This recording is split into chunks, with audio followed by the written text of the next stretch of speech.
வணக்கம். நான் உங்கள் போல் இன்றைக்கி ஒரு வீட்டில் எப்படி ஒயர் எடுக்கலாம், எந்தெந்த ஒயர் போடலாம், அதை பற்றி வீடியோ ஃபுல்லாக பார்க்கலாம். A to Z ஃபுல்லாக பார்க்கலாம். வீடியோ பிடிச்சிருந்தால் மறக்காமல் உங்கள் போல் யூடியூப் சேனலை சப்ஸ்கிரைப் பண்ணுங்கள், லைக் பண்ணுங்கள். உங்களுக்கு யூஸ்ஃபுல்லான வீடியோக்கள் நிறைய வரும். இந்த வீடியோ ஒரு 5 வருஷமாக ஒர்க் பண்ணிச்சு அப்படியே இருந்துச்சு. கொஞ்சம் கொஞ்சம் இப்போ பூசியிருக்காங்க. இப்போ ஒயர் எல்லாம் வாங்கிட்டு வந்தாச்சு. மெட்டல் போர்டு தான் வச்சுருக்கோம். ப்ளஸ் கொஞ்சம் கொஞ்சம் ஆல்ட்ரேஷன் ஒர்க் இருக்குது. கொஞ்சம் இடையில கொஞ்சம் கொத்தனார் தான் கொஞ்சம் இடையில விட்டு ஒரு ஆல்ட்ரேஷன் பண்ணி பூசிட்டாங்க. அவங்களே போர்டு கொஞ்சம் ஆல்ட்ரேஷன் பண்ணி வச்சுட்டாங்க. இது சர்க்கியூட் போர்டு வச்சுருக்காங்க, 3 வச்சது. இந்த போர்டே பாருங்கள், இது 1/4 இன்ச்சு வச்சுருக்காங்க. மேலே பார்த்தீங்கன்னா 1.5 இன்ச்சு வெளியில் இருக்குது. இதுமாரி பாக்ஸ் எல்லாம் மூடிட்டாங்க. ப்ளஸ் கொஞ்சம் கொஞ்சம் போர்டு அவங்களே கொஞ்சம் ஆல்ட்ரேஷன் பண்ணி பார்த்துருக்காங்க. கொஞ்சம் இப்போ கடந்ததுனால பூசுறதுக்காக அதுக்காக பண்ணியிருக்காங்க. இது ஒரு ரூமு. கொஞ்சம் ஒர்க்கு நாங்கள் பண்ணி கொடுத்துட்டோம். டிவி போர்டு தான் கொஞ்சம் ஆல்ட்ரேஷன் பண்ணுற மாரி இருக்குது.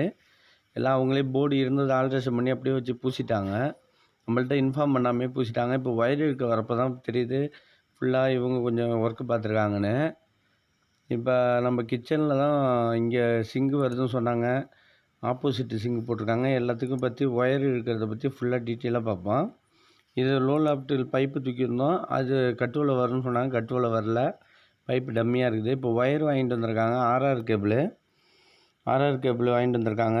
ஃபுல்லாக ஒயர் என்னத்துக்கு எப்படி போடலான்னு ஃபுல்லாக பார்க்கலாம். ஆர்ஆர் கேபிள் ஃபுல்லாக வந்திருக்கு. 1 ஸ்கொயர் mm, 1.5, 2.5, 4 ஸ்கொயர் mm. அதிகமாக நம்ம கவனிக்க வேண்டியது என்னென்னா, ஏசிக்கு 2.5 போதும். உங்களுக்கு 2 டன்னு வரைக்கும் ஏசிக்கு 2.5 போதும். நீங்கள் அதிகமாக 4 ஸ்கொயர் mm, 6 ஸ்கொயர் mm போடாதீங்க. 2.5 போதும் கரெக்டாக. 1.5 லைட்டிங் லோடு, இந்த ஃபேனு, லைட்டு, அந்த டியூப் லைட்டு, இந்த ப்ளக் பாயிண்ட்டு, சின்ன ப்ளக் பாயிண்ட்டு எல்லாத்துக்கும் 1.5 போதுமானது. நீங்கள் தாராளமாக ஒயரில் போட்டு காஸ்ட்டை வேஸ்ட் பண்ணாதீங்க. அதிகமாக போட்டாலும் அதை வேஸ்ட்டாக தான், வெட்டியாக தான் உள்ளார இருக்கும். நம்ம 1 ஸ்கொயர் mm பாயிண்ட்டுக்கு ரெட்டுக்கு 1 ஸ்கொயர் mm ரெட்டு, 1.5 பிளாக் நம்ம போர்டுக்கு தான் நியூட்ரலுக்காக 1.5 பிளாக்கில் யூஸ் பண்ணுறோம். ப்ளஸ் ஸ்க்ரீன் 1 ஸ்கொயர் mm நம்ம எர்த்துக்கு யூஸ் பண்ணுறோம். எர்த்துக்கு டோட்டலாக இண்டிவிஜுவலாக வரதுனால 1 ஸ்கொயர் mm யூஸ் பண்ணுறோம். இப்போ யூபிஎஸ்ஸும் அதேமாரி தான், இண்டிவிஜுவலாக போர்டு டு போர்டு வரதுனால நம்ம 1 ஸ்கொயர் mm யூஸ் பண்ணுறோம். சர்க்கியூட் போர்டுலேருந்து லோடு அதிகமாக போவோம். நம்ம அதை பற்றி டீட்டெயிலாக சொல்லியிருக்கேன் நான். 2.5 நியூட்ரல் பேஸு, ப்ளஸ்ஸு நியூட்ரலு கருப்பு, பேஸுக்கு ரெட்டு போட்டுப்போம். 4 ஸ்கொயர் mm சர்க்கியூட் போர்டுலேருந்து மெயின் போர்டுக்கு. இப்போ இந்த ரூமில் ஒயர் இழுத்தாச்சு, அதை பற்றி பார்ப்போம். இப்போ சர்க்கியூட் போர்டில் நாங்கள் இண்டிவிஜுவலாக தனித்தனியாக பைப் லைனை இறக்கி விட்ருவோம் ஃபுல்லாக. இப்போ பார்த்திங்கன்னா இந்த ரூமுக்கு போகிற மெயின் லைன் இது. ஒரு ஏசிக்கு ஒரு டேப் அடிச்சுருக்கோம் 2.5, ஏசிக்கு பேஸு, நியூட்ரல் பிளாக்கு போட்டாச்சு. இப்போ எர்த்து 1 ஸ்கொயர் mm போட்டாச்சு. நம்ம 2.5 நியூட்ரல் ஒன்று, நம்ம போர்டுக்கு ஒரு நியூட்ரல் ஒன்று, ஏசிக்கு ஒரு பேஸ் ஒன்று, 1.5 நம்ம லைட்டிங் லோடு ரூமுக்கு உள்ள பேஸ் ஒன்று, எல்லோ கலரு இன்வெர்ட்டருக்கு, ப்ளஸ் க்ரீன் கலர் எர்த்துக்கு போட்டாச்சு ஒரு ரூமுக்கு. இப்போ ரூமில் போய் பார்ப்போம். ரூமில் போய் பார்த்தீங்கன்னா இந்த ஃபேன் பாக்ஸுக்கு வந்துடும். ஃபேன் பாக்ஸ் 1.5 இங்கே இழுத்து விட்ருவோம். இதில் பார்த்துட்டா பிரிச்சுட்டு பார்ப்போம் ஃபுல்லாக. இதில் பார்த்திங்கன்னா நம்ம மெயின் செட்டு தனியாக வச்சுருக்கோம் பாருங்கள். இது பேஸு 1.5, நியூட்ரல் பிளாக் கலர் போட்டிருக்கோம். இன்னொரு நியூட்ரல் நம்ம ஹோல்டருக்குன்னா வருது, அந்த நியூட்ரல் அங்கங்கே பின்னி ஃபுல்லாக இங்கே இறக்கி விட்ருப்போம் ஃபுல்லாக. ப்ளஸ் எர்த்து வந்திருக்கோம், யூபிஎஸ் வந்திருக்கு. இது பாயிண்ட் ஒயர் தனியாக டேப் அடித்து வச்சுருக்கோம். 2 வே, இந்த போர்டுக்கு அந்த போர்டு 2 வே, 1க்கு ஒரு டேப் அடிச்சிருப்போம் ஃபஸ்ட்டு பாயிண்டில் கொடுக்குறதுக்கு. 2க்கு அடையாளத்துக்காக 2க்கு 2 டேப் அடித்து அடையாளத்தை வச்சுப்போம். மற்றபடி பாயிண்ட் ஒயர் தான் இதில் வச்சுப்போம்.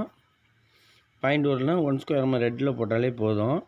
கீழே நம்ம ஃபுட்லாம்புக்கு உள்ள பாயிண்ட்டு. இப்போ இது வழியாக வந்துச்சு. இந்த ஃபேன் பாக்ஸ்லேருந்து நம்ம நேராக 2.5 ஏசிக்கு மட்டும் 2.5 நியூட்ரல் மேலே நின்றுடும். இன்புட்டு கீழ் போர்டில் இறக்கி விட்டுட்டு திரும்பி ஏசி ப்ளக்குக்கு போயிடும். இதில் பார்த்திங்கன்னா 2 வே செட்டு 2 செட்டு இருக்குது. ஃபேன் பாயிண்ட் ரெகுலேட்டர் பெட் போர்டில் அட்ஜஸ்ட் பண்ணுற மாரி தான் இருக்கணும். நம்ம லைட்டிங் பாயிண்ட்டு 1 ஸ்கொயர் mm போட்டாலே போதும் ஃபுல்லாக. இப்போ ஏசிக்கு 2.5 இன்புட்டு அவுட்புட்டு எடுத்தாச்சு, அவுட்புட்டு கொடுத்தாச்சு. இப்போ இந்த போர்டு தான் இந்த ரூமில் காமனாக உள்ளது தான் இது. அதுக்கு போய் நம்ம 1.5 போகிற இடத்துல 2.5 போட்டாலும் கண்டிப்பாக பவர் ஒர்க் ஆகும். 1 ஸ்கொயர் போட்டாலே ஒர்க் ஆகும். அதுக்கு தகுந்த மாரி ரோடுக்கு ஏற்ற மாரி 1.5 லைட்டிங் முடிஞ்சுட்டு, இந்த பெட் போர்டில் வந்து நம்ம பேஸ் இருக்குன்னு அவசியம் கிடையாது. பேஸ் வந்து நம்ம இன்வெர்ட்டர் லூப்பிங் வச்சுருக்கோமே அதுவே மட்டும் போதும். ஏன்னா ஒயர் டேரெக்டாக இங்கே வந்துடுது. நம்ம இன்வெர்ட்ரு வேணால் இன்வெர்ட்ரு கொடுத்துக்கலாம். ஏன்னா டியூப் லைட்டு ப்ளஸ் ஃபேனுக்கு இருக்கும். ஒரு ப்ளக் பாயிண்ட்டுக்கு நம்ம கண்டிப்பாக அதுக்கு இன்வெர்ட்ரு கொடுத்துருவோம். இப்போ பார்த்திங்கன்னா இன்னொரு ரூம், அந்த ரூம் இருக்குது. அந்த ரூமில் போய் பார்ப்போம். அந்த ரூமுக்கு மெயின் இழுத்தாச்சு. இப்போ பார்த்திங்கன்னா அதுக்கு தனியாக பைப் வந்துருக்கு பாருங்கள். இந்த ரூமில் வந்து ஒரு பாத்ரூம் இருக்குது, ஒரு பாத்ரூம் ஒன்று இருக்குது, ஒரு ஏசி ஒன்று வைக்கிறோம், பவர் பாயிண்ட்டு. இதுக்கு வந்து ஏசிக்கு மார்க் வச்சுருக்கோம். அதுக்கு ஒரு நியூட்ரலு எடுத்துச்சு. ஹீட்டருக்கு ஒரு 2.5 தனியாக இண்டிவிஜுவலாக எடுத்தாச்சு. அதுக்கு ஒரு நியூட்ரல் எடுத்தாச்சு. மற்றபடி நம்ம இது வந்து போர்டுக்குள்ளே 1.5 நியூட்ரலு ப்ளஸ் ஸ்பேஸு. இது வந்து எர்த்து 1 ஸ்கொயருமே யூபிஎஸ். இப்போ இந்த ரூமுக்கு இண்டிவிஜுவலாக ஒரு யூபிஎஸ்க்கு 1 ஸ்கொயரும் போட்டாச்சு. இதில் 1.5 போட்டோன்னா காஸ்ட்டு தான் கஸ்டமருக்கு அதிகமாக போகும். உங்களுக்கு எவ்வளோ மொத்த ஒயர் வேணுமோ நம்ம போடணும்னா போட்டுக்கலாம். ஏன்னா கஸ்டமருக்கு காய் வெட்டியாக ஒயர் கிடக்கும், காஸ்ட் அதிகமாக போகும். இந்த ரூமில் பார்த்தீங்கன்னா தனியாக டேப் அடிச்சு, இப்போ 2வே சுவிட்ச் 2க்கு போட்டாச்சு. பாயிண்ட் ஒயருக்கு தனித்தனியாக டேப் அடித்தாச்சு. இதுக்கு மேலே போர்ட்லேருந்து வர நியூட்ரலு ப்ளஸ்ஸு மெயின்லேருந்து வர நியூட்ரலு, ஆங்கிள் ஹோல்டர்லேருந்து உள்ள வர நியூட்ரல் எல்லாத்தையும் தனித்தனியாக அடித்து வச்சாச்சு. பெட் போர்டுக்கு அதேமாரி மெயின் இழுக்க மாட்டோம், யூபிஎஸ் மட்டும்தான் போடுவோம். அந்த யூபிஎஸ் ஒயர்லேயே கனெக்ஷன் கொடுத்துருவோம். மெயினுக்கு வேணால் மெயினுக்கு கொடுப்போம், இதுக்கு வேணால் கொடுத்துப்போம். ஏன்னா லோடு எல்லாம் மெயின் லோடு எல்லாம் அந்தாண்ட போர்டில் தான் இருக்கும். உங்களுக்கு பாயிண்ட் லோடு மட்டும்தான் இருக்கும். ஒரு டியூப் லைட்டுக்கும் ஒரு ப்ளக்குக்கு மட்டும்தான் இருக்கும். இப்போ ஏசிக்கு அந்தாண்ட சன்சைடில் பூசில் அதில் ஒயர் இழுத்து லிங்க் பண்ணது ஒயர் எடுத்து வச்சுருக்கோம். இப்போ இந்த ஹீட்ரு போர்டு பார்ப்போம். இதுக்கு நேராக நம்ம சர்க்யூட் போர்ட்லேருந்து 2.5 வந்து பேஸ் நியூட்ரல் இறங்கிட்டு, அதுக்கு தனி 2.5, இதுக்கு தனி 2.5 நியூட்ரல் பேஸ் தனியாக இண்டிவிஜுவலாக சர்க்யூட் போர்ட்லேருந்து எடுத்துருந்தாச்சு. நியூட்ரல் வேணுன்னா நம்ம போர்டுக்கு கொண்டு வரணும், போர்டுக்கு கொண்டு வந்துக்கலாம். ஹீட்ரு ப்ளக்கோடு நிப்பாட்டினா ப்ளக்கோடு நிப்பாட்டிக்கலாம். நம்ம இதுக்கு காமனாக போட்டு இந்த லைட்டிங் அப்படியே அந்த லோடில் கொடுத்துக்கலாம். இதில் பார்த்திங்கன்னா ஒரு ஆங்கிள் ஹோல்ட்ரு, ஒரு மேலே சர்ஃபேஸ் ஃபிட்டிங் அடிக்கிற மாரி, ஒரு எக்ஸாஸ் ஃபேனுக்கு ப்ரொவிஷனு, ஒரு ஹீட்டருக்கு ப்ரொவிஷனு. இதுதான் பாத்ரூமில் உள்ள நார்மலான அளவு. இப்போ பார்த்திங்கன்னா சர்க்யூட் போர்டில் கிச்சன்லேருந்து வந்து ஒரு பாயிண்ட் அடுத்த மெயின் வந்திருக்கு. கிச்சன்லேருந்து மெயின் வர்றது வந்து நம்ம 2.5 2 செட்டு போட்டிருக்கோம்.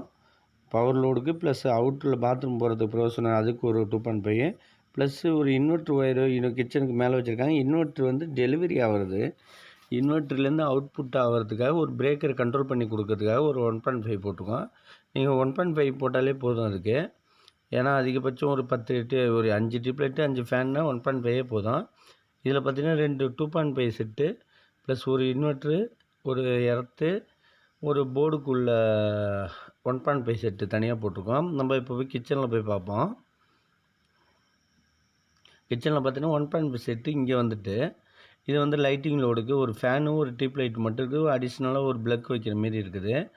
இதுக்கு வந்து நியூட்ரலு, பாயிண்ட் நியூட்ரல் எல்லாமே வந்து நிற்கிது ரெடியாக, தனியாக டேப் அடித்து வச்சாச்சு. இந்த இதில் வந்து ஃப்ரிட்ஜ் வைக்கிது. இது 1.5 போதும். ஃப்ரிட்ஜு மட்டும் வைக்கிற மாரி இருந்தால் 1.5 கண்டிப்பாக போதும். 2.5 அவசியம் கிடையாது. இந்த ஒரு போர்டில் வந்து power load grinder plus current அடுப்பு தான் ஸ்டேஜ் போட்டு போடுறதுக்காக வச்சுருக்காங்க. பின்னாடி பாத்ரூம் போகுது, அதனால் ஒரு 2.5 செட்டு தனியாக வச்சுருக்கோம். இந்த இதுலேருந்து நம்ம இங்கே ஒரு போர்டு வச்சுருக்கோம். கிச்சன் சிங்கு இந்த இடத்துல வைக்கிறதுக்கு ப்ரொவிஷன் வச்சாங்க. இப்போ வந்து இந்த இடத்துல வச்சுட்டாங்க. இதையும் உடச்சிட்டு ஆல்ட்ரேஷன் பண்ணால் அங்கே மட்டும் பவர் லோடுக்கு தனியாக 2.5 தனியாக இண்டிவிஜுவலாக வந்துடும். இப்போ மேலே இன்வெர்ட்டர் இருக்குது, கீழே 1.5லேருந்து லூப் பண்ணி மேலே ஃப்ரிட்ஜுக்கு தனியாக எடுத்து வந்தோமே, அந்த 1.5லேருந்து லூப் பண்ணி நம்ம தனியாக இன்வெர்ட்டருக்கு லோடு கொடுத்தாச்சு. இது இப்போ ஆல்ட்ரேஷன்லாம் பண்ணியாச்சு. இதில் ஒரு லைட்டிங் பாயிண்ட்டாக மாற்றிக்கிட்டோம். இது சிங்கு, கிச்சன் சிங்கு இருக்கிறதுனால இங்கே ஒரு ப்ளக் பாயிண்ட் 2 பாயிண்ட் போதும்னு சொல்லிட்டாங்க கஸ்டமரு. அதேமாரி இந்த கபோர்டு டிவி வைக்கிறதுக்காக எல்சிடி டிவி ப்ரொவிஷன் வச்சுருந்தோம். இதையும் ஆல்ட்ரேஷன் பண்ணியாச்சு. இதுக்கு தான் இண்டிவிஜுவலாக 1.5 ப்ளஸ்ஸு நியூட்ரலு, இன்வெர்ட்ரு கனெக்ஷனு எல்லாமே தனியாக கொண்டு வந்தாச்சு. இங்கே இந்த போர்டுக்கு ஒரு இன்வெர்ட்டர் தனியாக லோடு, நம்ம ஹாலில் உள்ளது 2 3 போர்டாக பிரித்தா தான் சின்ன சின்ன போர்டாக வைக்க முடியும். இப்போ பார்த்திங்கன்னா இதுக்கு தனியாக மெயின் லைனு எல்லாத்தையும் நியூட்ரலு எல்லாத்துக்கும் 1.5 போதும். நீங்கள் ஏசிக்கு ஹீட்டுக்கு 2.5 ப்ளஸ்ஸு பவர் லோடுக்கு கிச்சனுக்கு ஒரு 2.5.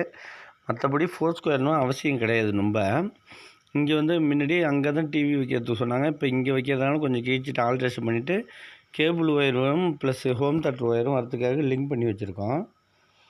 இப்போ என்ட்ரன்ஸில் உள்ள போர்டு இது 2 வே சுவிட்ச், வெளியில் போகிறது 2 வே சுவிட்சு ப்ளஸ் காலிங் பெல் கண்ட்ரோல் பண்ணுற சுவிட்சு எல்லாமே இந்த போர்டில் இருக்குது. இதுக்கு ஒரு மெயின் 1.5 போட்டிருக்கோம். இது சாமி ரூமுக்கு பார்த்திங்கன்னா, சாமி ரூமுக்கு வந்து வெளியிலேருந்து லைட்டு போடுறதுக்காக வச்சுட்டு, இது வந்து இந்த போர்டு வந்து ஓம் பாட்டு போடுறதுக்கு. இது வந்து வாசப்போர்டில் ஒரு 1.5 தனி செட்டாக எடுத்து வந்திருக்கோம். இதெல்லாம் ஃபுல்லாக நில வைக்கணும்னு சொன்னாங்க, துண்டு துண்டாக ஆல்ட்ரேஷன் பண்ணியிருக்காங்க. இந்த சைடு பாயிண்ட்டுக்கெல்லாம் 1.5 போதும், ஒரு 5 லைட்டு கலர் லைட்டு வருது, அவ்வளோதான். இந்த இது வந்து மாடிப்படி லைட்டுக்கு ப்ளஸ் ஃபேன் ரெகுலேட்டருக்கும் ஓரத்தில் ஒரு ப்ளக் பாயிண்ட்டோடு வந்துடும். நம்ம மெயின் போர்டில் பார்த்திங்கன்னா 3 ஃபேஸுக்குள்ளே 4 ஸ்கொயர் நம்ம ஒரு 3 ஃபேஸு கொண்டு வந்திருக்கோம், ஒரு நியூட்ரல் கொண்டு வந்திருக்கோம், ஒரு எர்த்து ஒன்று கொண்டு வந்திருக்கோம். சர்க்யூட் போர்ட்லேருந்து எல்லாமே இதில் ஃபுல்லாகிட்டு சர்க்யூட் போர்டில். இதுக்கு தகுந்த மாதிரி நம்ம ஒயர் செலக்ட் பண்ணோன்னா நம்மளுக்கு வந்து அதுக்கேற்ற மாதிரி காஸ்ட்டு குறையும். நீங்கள் வெட்டியாக அதில் போய் 2.5 1 ஸ்கொயரும் போடுற இடத்துல 2.5 போட்டாலும் பிரச்சனை கிடையாது. ஆனால் காஸ்ட்டு அதிகமாக உங்களுக்கு ஒரு 1000 காயில் வாங்குறது 3000 காயில் தூக்கிட்டு போய் வெட்டியாக தான் கிடக்கும். நம்ம லோடுக்கு தகுந்த மாரி போட்டாலே போதும் நம்மளுக்கு. இப்போ இங்கே பில்டிங்கில் மேக்ஸிமம் வேலை எல்லாம் முடிஞ்சிட்டு ஒயர் இருக்கிற வேலை தான். முக்கியமாக இந்த 2 வேக்கு வந்து வாசல்லேருந்து ஒரு பைப்பு போட்டுங்க. ஏன்னா சுற்றி வரும் 2 வே அவசியமாக போடுற இடம் இந்த வாசல் உள்ளார போர்டுக்கு தான். மற்றபடி ஒயர் இருக்கிற டவுட்டாக இருந்துச்சுன்னா ஏதாச்சும் இருந்தாலும் நம்பர் கொடுத்துருங்க, வாட்ஸ்அப் பண்ணுங்கள். வீடியோ பிடிச்சிருந்தால் மறக்காமல் உங்கள் போல் யூடியூப் சேனல் சப்ஸ்கிரைப் பண்ணுங்கள். நன்றி.